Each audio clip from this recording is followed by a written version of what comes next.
कहानी है एक अमीर कौवे के परिवार की। कालू कौवा अच्छा खासा पैसे कमाता था और जंगल की बीचों बीच उनकी कोठी थी। इतना सब होने के बावजूद भी कालू और गौरी जंगल के सबसे कंजूस पक्षी थे।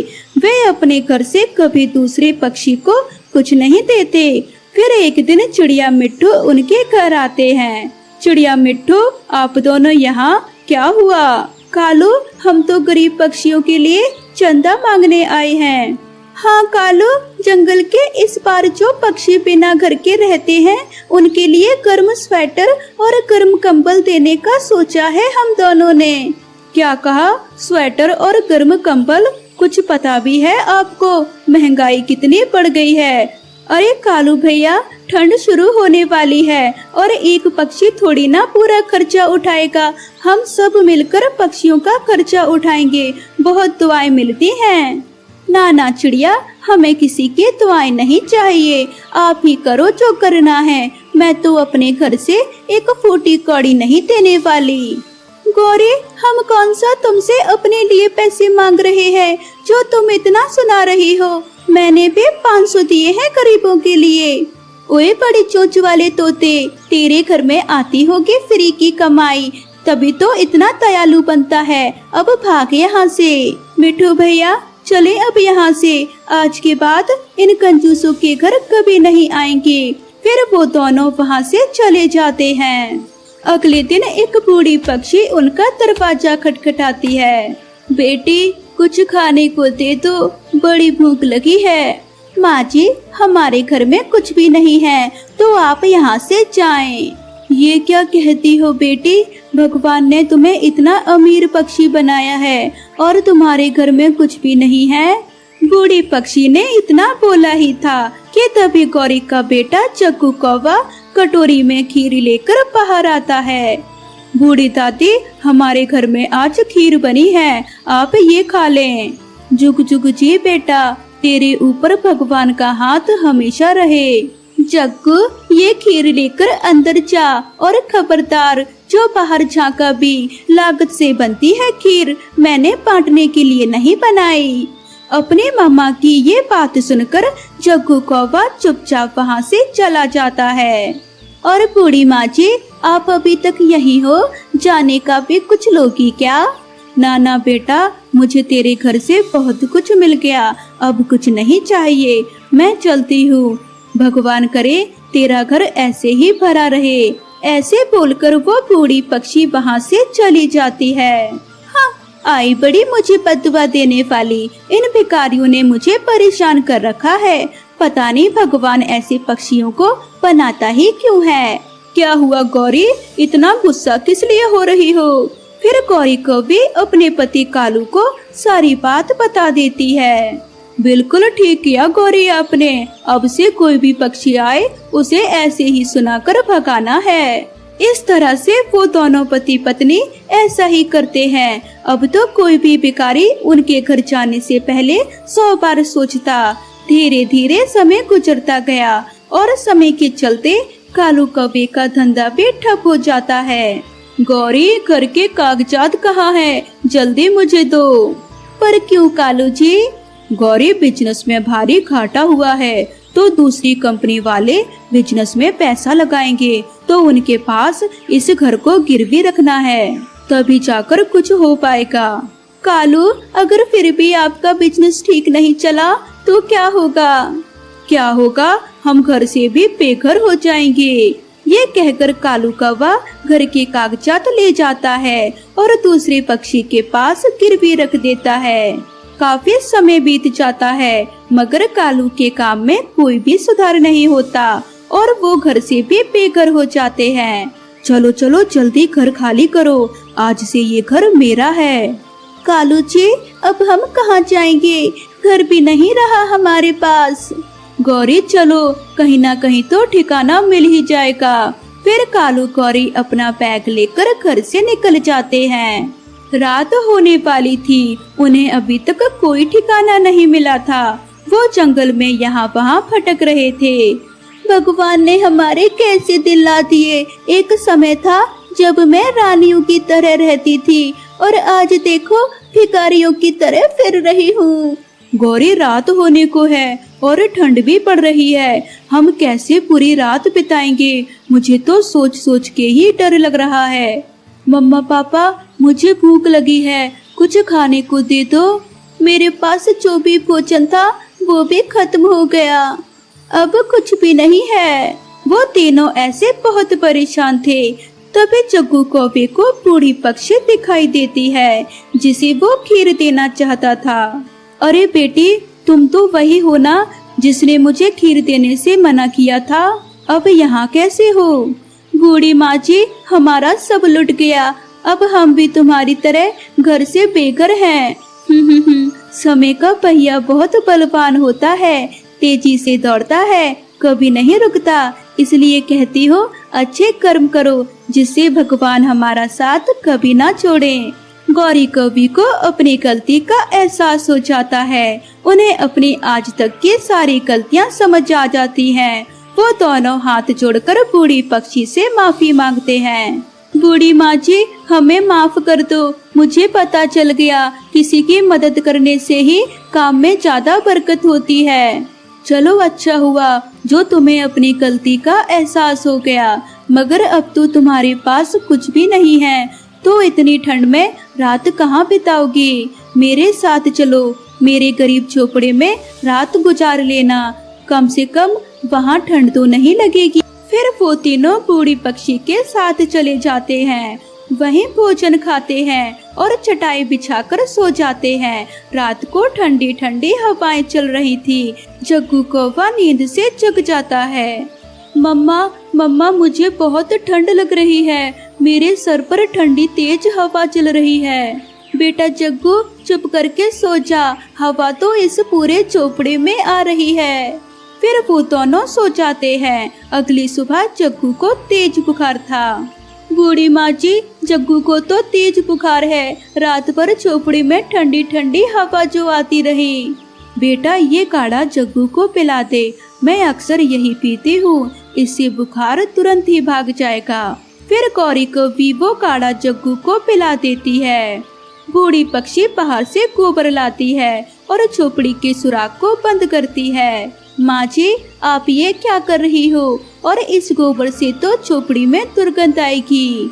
गौरी बेटा, इस गोबर के लीपने से झोपड़ी के अंदर हवा नहीं आएगी और जग्गू को ठंड भी नहीं लगेगी। और बदबू का क्या है, वो तो सूख जाने के बाद अपने आप ही मिट जाएगी। माँ जी, मैं आपका ये एहसान कैसे चुकाऊंगी? आप दिल के कितने अच्छे हो, जो खुद भिखारी होती हुए भी हमारी इतनी मदद कर रही हो, मेरे बेटे को इतना प्यार दे रही हो। बस कर गौरी, बस कर, वो किसी के साथ भी ना करना, एक दूसरे की मदद करने से ही जीवन कटता है। फिर गौरी कवि भी झोपड़ी को गोबर लगाती है। रात हो जाती है।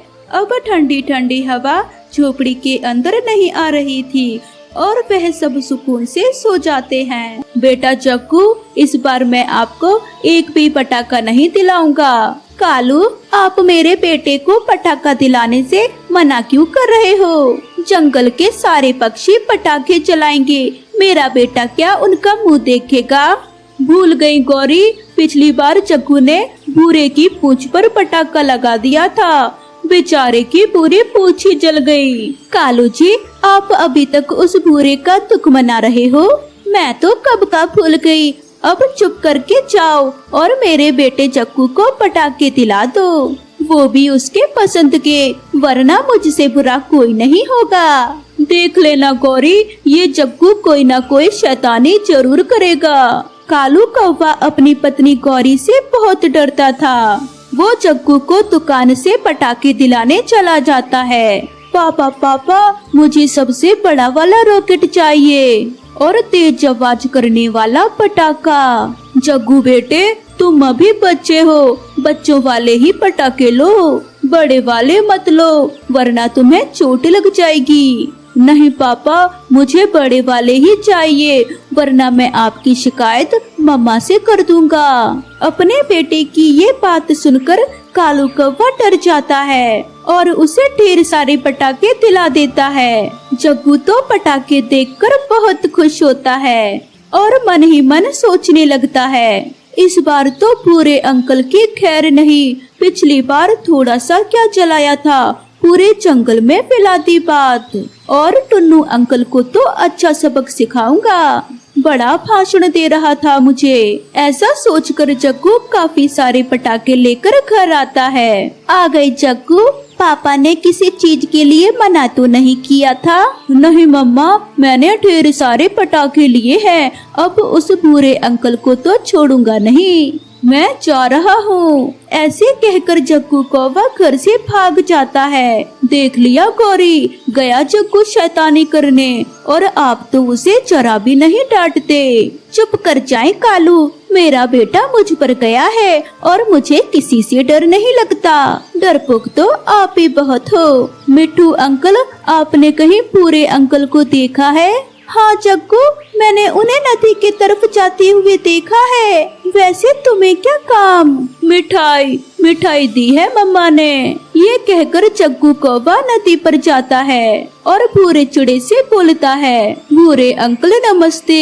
नमस्ते बेटा नमस्ते, क्या इस बार भी कोई शैतानी करने आए हो? नहीं अंकल जी, आप हमेशा ऐसा ही क्यों सोचते हो? मम्मा ने आपके लिए मिठाई दी है और बोला है आपको सॉरी कहूँ, और मैं पिछली बार के लिए सॉरी बोलने आया हूँ। जग्गू की ऐसी बातें सुनकर भूरा मिठाई का डब्बा ले लेता है। जग्गू, आगे से कोई शैतानी ना करना। ठीक है अंकल जी, ठीक है, मैं आगे से कोई शैतानी नहीं करूँगा। आप ये मिठाई तो खाएं। भूरा जैसे ही मिठाई खोलने के लिए डब्बा खोलता है, एक जोरदार धमाका उसके मुंह पर होता है। मार दिया रे मार दिया, इस जग्गू के बच्चे ने फिर से मार दिया। मुझे मिठाई के डब्बे में बम दिया। खाओ खाओ मिठाई खाओ, आया ना मजा मिठाई खाकर। अब जाता हूँ टुन्नू अंकल के पास, उन्हें भी तो मिठाई देनी है। बेचारा भूरा चिड़ा तो घायल हो जाता है और जग्गू हंसता हुआ टुन्नू चिड़े को ढूंढने चला जाता है। दूर रहो जग्गू, दूर रहो, आप कोई ना कोई शैतानी जरूर करते हो, हटो दूर, मेरे पास मत आओ। टुन्नू अंकल, आप ऐसा क्यों बोल रहे हो? आपने जो पिछली बार मुझे सिखाया था, मुझे सब याद है, इसलिए मैंने तो पटाखे खरीदे ही नहीं, मैं तो मिठाई लाया हूँ। बहुत अच्छे जग्गू बेटे, बहुत अच्छे। सुनकर मुझे बहुत खुशी मिली कि आप मेरी बातों पर अमल कर रहे हो। अब मैं चलता हूँ, मुझे कुक्कू के लिए मिठाई लानी है। अंकल जी, आपको मिठाई लाने की कोई जरूरत नहीं, मैं भी तो मिठाई लाया हूँ, आप ये ले जाएं। जग्गू की ऐसी बातें सुनकर टुन्नू चिड़ा मिठाई ले लेता है और जल्दी से अपने घर जाता है। टुन्नू जी, आप इतनी जल्दी मिठाई कहाँ से लेकर आ गए? हमारे जंगल में ही मिठाइयों की दुकान खुली है क्या? नहीं रानू जी, ये मिठाई तो मुझे जग्गू ने दी है। जग्गू को मेरी सिखाई हुई बातें अभी तक याद हैं और उसने मुझे सॉरी बोला। टुन्नू जी, मुझे नहीं लगता उस गौरी का बेटा जग्गू कभी सुधर जाएगा। वो आए दिन कोई ना कोई शैतानी करता रहता है। मम्मा, मिठाइयाँ तो खोलो, मैं कब से इंतजार कर रहा था, बातें तो बाद में कर लेना। अपने बेटे की यह बात सुनकर रानो चिड़िया मिठाई का डब्बा खोलती है। वो जैसे ही डब्बा खोलती है तो उसके मुंह पर भी धमाका होता है। टुन्नू के पास होने की वजह से वो भी घायल हो जाता है। मैंने कहा था जग्गू इतनी आसानी से नहीं सुधरने वाला, और आप है कि उसके बातों में आ गए। रानू जी, आपकी नाक से खून बह रहा है, जल्दी चलो, पहले हम दवा ले लेते हैं, वरना हमारा सारा खून बह जाएगा। फिर वो दोनों जल्दी से डॉक्टर के पास जाते हैं, जहाँ पर भूरा चिड़ा पहले से अपना इलाज करवा रहा था। अरे टुन्नू रानो, आप दोनों को एक जैसी चोट कैसे आई? फिर रानो चिड़िया भूरे को सारी बात बता देती है। ऐसा ही उसने मेरे साथ किया, लेकिन टुन्नू यार, अब हम क्या करें? गौरी तो अपने बेटे के खिलाफ एक शब्द नहीं सुनती, अगर उसके घर गए तो उल्टा हमसे ही लड़ेगी। नहीं कबूतर भैया, हम ऐसे चुप नहीं बैठेंगे, हमें गौरी के पास जाना ही होगा। आखिर उसके बेटे ने हमारा क्या हाल बना दिया। फिर वह तीनों गौरी कव्वी के घर चले जाते हैं, जहाँ पर जग्गू अपने घर के बाहर बड़े बड़े धमाके कर रहा था। वो उन तीनों को देखकर खूब हंसता है। जग्गू, अपनी मम्मा को बुलाओ, हमें उनसे तुम्हारी शिकायत करनी है। मम्मा तो घर पर नहीं है, वो अपनी सहेली के घर गई है। भूरे भैया, गौरी घर के अंदर है, मुझे गौरी की आवाज आ रही है, आप चले। फिर वो तीनों घर के अंदर चले जाते हैं। अरे, आप तीनों के मुंह एक साथ कैसे फूट गए? ये हादसा कब हुआ? गौरी, ये शैतानी तुम्हारे बेटे जग्गू ने की है, तुम उसे बिल्कुल भी नहीं डांटती हो। अब बच्चे शैतानी नहीं करेंगे तो क्या हम बड़े पक्षी शैतानी करेंगे? गौरी, यह कोई छोटी शैतानी नहीं थी, इससे हमारी जान भी जा सकती थी। और देखे गौर से, हम तीनों कितनी बुरी तरह से घायल हैं। मरा तो कोई भी नहीं है, तीनों के तीनों जिंदा हो। अब भागो यहाँ से, दिए जलाने का समय हो रहा है। आप तीनों को शर्म नहीं आई जो एक छोटे से बच्चे की शिकायत लेकर घर आ गए, दिवाली जैसे बड़े त्योहार पर। गौरी कव्वी की इतनी कड़वी बातें सुनकर वो तीनों वहाँ से चले जाते हैं। गौरी दिए जलाने के लिए जग्गू को आवाज लगाती है। जग्गू बेटे, ओ जग्गू बेटे, अपने पापा के साथ दिए जलवा दे, सारी रात पटाखे ही फोड़ता रहेगा। मम्मा, मुझे बड़ा मजा आया उन तीनों का एक सा मुँह देखकर। हाँ जग्गू बेटे, तूने तो मुझे खुश कर दिया। तीनों के मुंह हंसने लायक थे, जोकर लग रहे थे, जोकर। फिर वह तीनों खुशी खुशी दिए जलाना शुरू करते हैं। जग्गू पटाखों की थैली दियों के पास रखकर भूल जाता है। धीरे धीरे आग पटाखों की थैली में लग जाती है और गौरी कव्वी के पास ही एक साथ कई सारे पटाखे जल जाते हैं। जग्गू, ये तूने क्या किया? तूने तो अपनी मम्मा को ही मार दिया। हा हा हा हा हा। गौरी, तुम्हारी ये हालत देखकर मुझे सुकून मिल गया। कालू, मुझे कितनी चोट आई है और आप मुझ पर हंस रहे हो। और चढ़ाओ जग्गू को सिर पर। अब पता चला उन तीनों को भी कितनी चोट लगी होगी जब तुम्हारे जग्गू ने उनके मुंह पर बम फोड़ा। इस तरह गौरी कव्वी को सबक मिलता है कि बच्चों को हमेशा अच्छी बातें सिखानी चाहिए, ना कि शैतानी करते समय उनका साथ देना चाहिए। प्यारे दोस्तों, आपको हमारी तरफ से दीपावली की ढेर सारी शुभकामनाएं। हैप्पी दिवाली।